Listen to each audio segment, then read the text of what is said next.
শুল্কমুক্ত সুবিধায় সাবেক সংসদ সদস্যদের আমদানি করা অর্ধশত বিলাসবহুল গাড়ি চট্টগ্রাম বন্দর থেকে ছাড় দিচ্ছে না কাস্টম হাউস। কারণ গাড়িগুলো চট্টগ্রাম বন্দরে আসার আগেই সরকার পতন ও সংসদ ভেঙে যাওয়ায় তাদের শুল্কমুক্ত সুবিধা বাতিল হয়ে গেছে।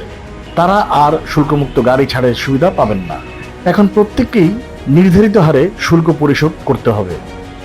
C&F এজেন্টের মাধ্যমে কোটি টাকায় আমদানি করা 4000 সিসির এক একটি গাড়ি ছাড়িয়ে নিতে 826% হারে অন্তত 5.5 থেকে 6 কোটি টাকা করে শুল্ক দিতে হবে।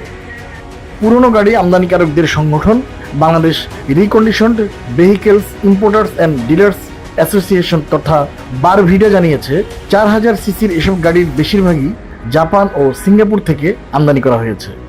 সাবেক সংসদ সদস্যদের আমদানি করা বিলাসবহুল গাড়িগুলো চট্টগ্রাম বন্দরের কার শেড ও বন্দরের ভেতরে মাল্টিপল শেডে রাখা হয়েছে। এর মধ্যে রয়েছে Toyota land cruiser, Toyota jeep সহ বিভিন্ন ব্র্যান্ডের ও বিভিন্ন মডেলের গাড়ি।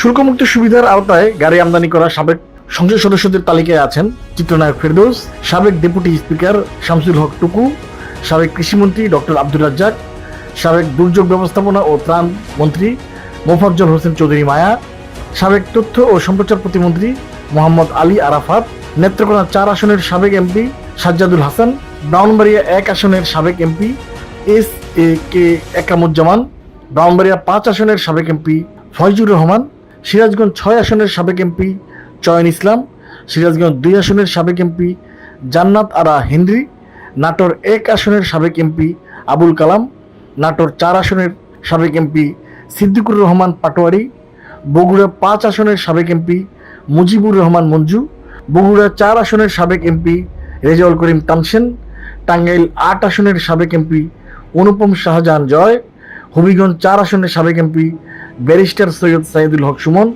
সুনামগঞ্জ 1 আসনের সাবেক এমপি রণজিৎ সরকার, সুনামগঞ্জ 4 আসনের সাবেক এমপি ডক্টর মোহাম্মদ সাদিক, গাইবান্ধা 4 আসনের সাবেক এমপি আবুল কালাম আজাদ সহ অনেকে। সংসদ সদস্যরা এক একজন প্রতি 5 বছরে একবার শুল্কমুক্ত গাড়ি আমদানি করতে পারেন। 1987 সালে তৎকালীন রাষ্ট্রপতি হোসেন মোহাম্মদ এরশাদের সরকার সংসদ সদস্যদের জন্য শুল্কমুক্ত গাড়ি আমদানির সুবিধা চালু করে। 1988 সালের 24 মে এই সংক্রান্ত একটি প্রজ্ঞাপন জারি করা হয়। এরপর থেকে শুল্কমুক্ত গাড়ি আমদানির সুবিধা পেয়ে এসেছেন সংসদ সদস্যরা।